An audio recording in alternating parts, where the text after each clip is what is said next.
Twitter and Meta just laid off a boatload of people. There are talks of a recession looming all over the media. Is it coming soon? If so, what does this mean for you and your money?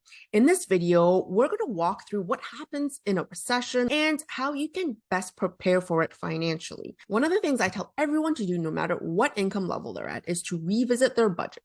Or a spend plan, I like to call it. So if you want this spend plan that's proven to guarantee your savings while making sure you're balancing out your lifestyle, comment spend plan below and I'll hook you up with the link. My name is Michelle Hung. I'm an author of 2 investing books, The Sassy Investor and Investing for Teens, How to Save, Invest, and Grow Money.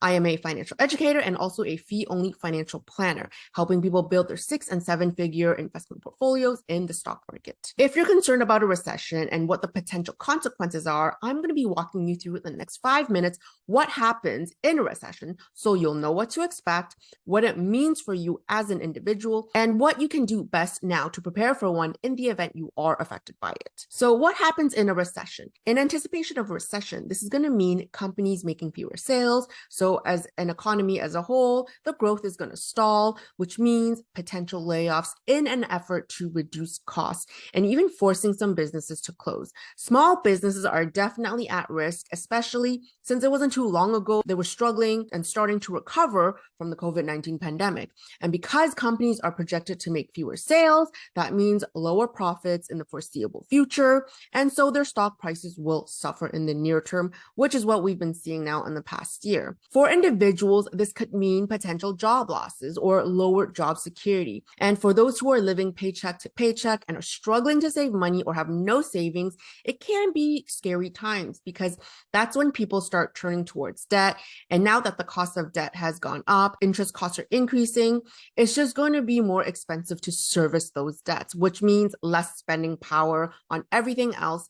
So it's critical for families to monitor their budgets and do start saving money just in case. Now, there are a lot of people out there that are taking second and third jobs as well. I know it's not ideal, but at the end of the day, it's all about trying to make ends meet. Just remember, this situation is temporary, so long as you continue to make it a goal to increase your income. This also means it's going to be a difficult job market. There will be fewer jobs that will be available, so it's a good idea to prepare to be more marketable, show the value you add at work just in case that time comes. This also means for others, reduce work hours. So somehow finding another income source, as I just mentioned earlier, to make up for reduced hours is a good idea. Diversifying your income streams is so important. So unless you're in a really cushy unionized job field, it's best to start thinking about what you can do to bring either more income into your household, like taking on side hustles, or doing something like starting your own service business of some sort. And no matter what income level you're at, whether you're making 6 figures or you're making minimum wage, everyone is feeling the pinch of higher costs these days. And it's not going to end anytime soon, as Canadians and Americans are both still battling high costs of food, gas, mortgage payments as interest rates rise. So at some point, something's got to give as people cut back on spending, which means fewer sales for companies, lower revenues, which leads to cost-cutting measures like job layoffs. And that's going to have a direct impact on you. And one of the things that you have control over are your expenses. So again, I highly encourage you to revisit your spend plan or budget. And if you haven't yet, it's never too late to start. Just comment below spend plan and I'll hook you up with the link.